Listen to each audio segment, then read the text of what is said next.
Hi guys! Dito kami ngayon sa aming munting garden at mag-harvest kami ng mga tomatoes kasi marami ng tomatoes.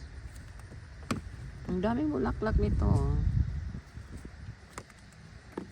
Yung kangkong ko pala nilagay ko dito guys kasi yung rabbit inuunahan ako. Ang dami na tong dahon sana. Tapos kinain ng rabbit. Ayan yung aking lemongrass, tangad. Ito yung ating okra. May mga bunga na kita nyo. Ito may bunga pa yung okra ko. Ayan. Look babe, there's a okra now. Wow. And here's more okra, see? And there's more. And we have another opo here. Look babe. The baby one. One in the back too. So. Ayan, nag-harvest na kami ng tomatoes. Gusto niya pag nag-harvest kami, gusto niya kinukunan ko daw siya ng video. Ayan o. Gusto niya yan. Wow, there's a lot of tomatoes. Right? And I have lemongrass there too inside. So, meron tayong sunflower dito guys. I let it dry because I'm gonna keep the seeds. See, we have a bunch of seeds. I like this sunflower. Gusto nila dito sa maaraw na lugar. Yung mga sunflower, gusto nila dito sa... Kasi dati nilagay ko to sila sa pot. Tapos, hindi sila lumaki. Parang nalalanta ba?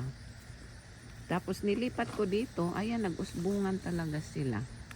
Ito naman, orange siya, ang ganda. Maganda to siya ilagay sa flower vase nyo. Ang dami pa yung mga flower guys. Oh.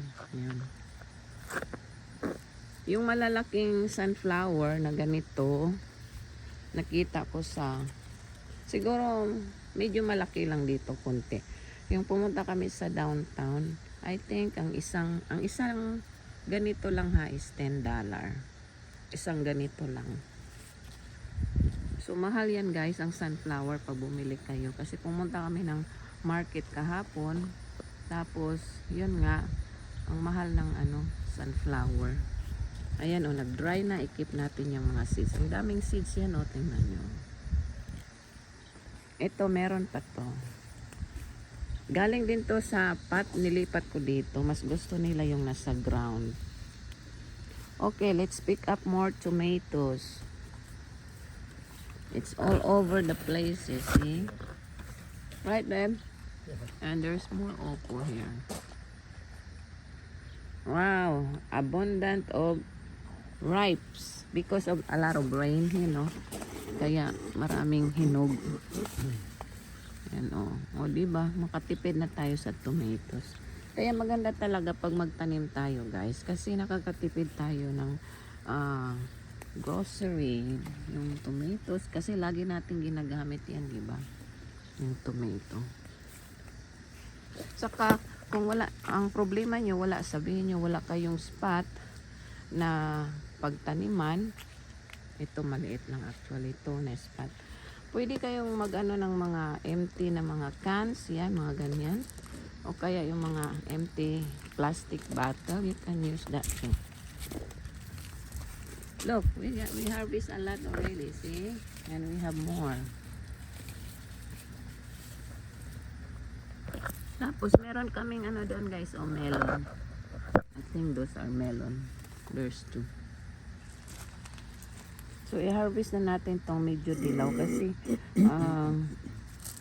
mahihinog din to siya agad Kasi every week lang kami nag-harvest.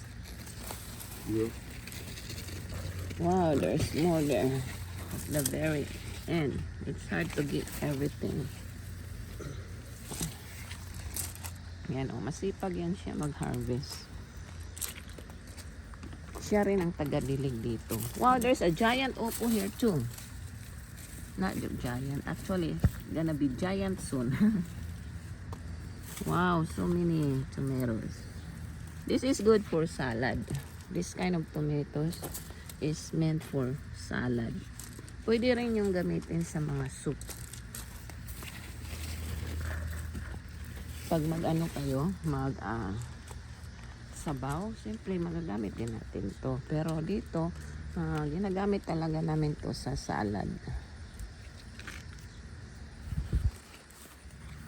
Yan, di ba maganda pag may garden tayo kasi nakaka-harvest tayo ng mga gulay saka pangsahog sa gulay.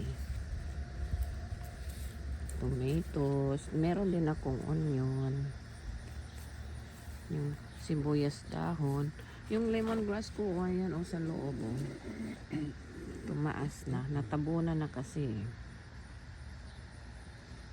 Yan.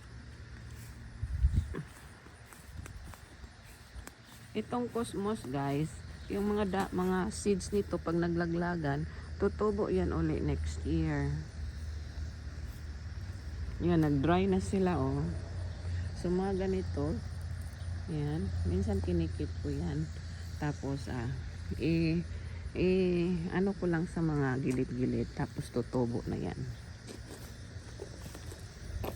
We have more here. We have new cucumber, see? Still baby. Oh, yeah, cool. It's hard to reach the tomatoes there I can get all on that. the way. This one I can reach this.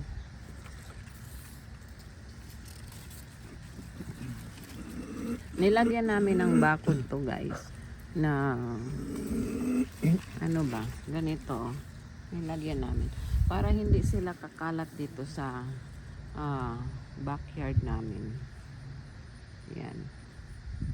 Hindi ko pa nasunog yung mga tinanggal kong mga damo. Susunogin pa natin yan.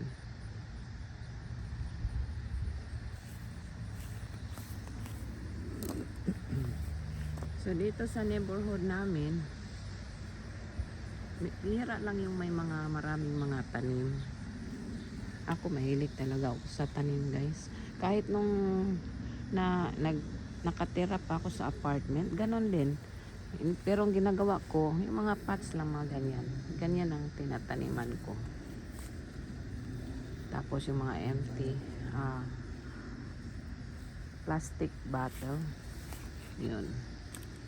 Meron din akong dito sweet potato, kamote. Pero kahit isa lang yung itanim mo guys, basta itanim nyo yung parang ganito na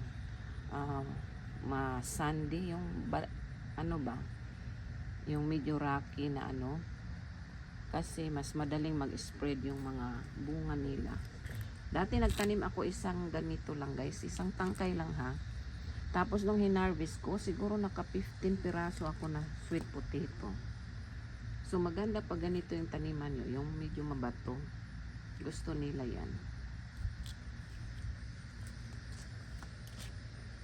So yan lang muna guys. Tapos doon na naman tayo ikot sa likod mamaya.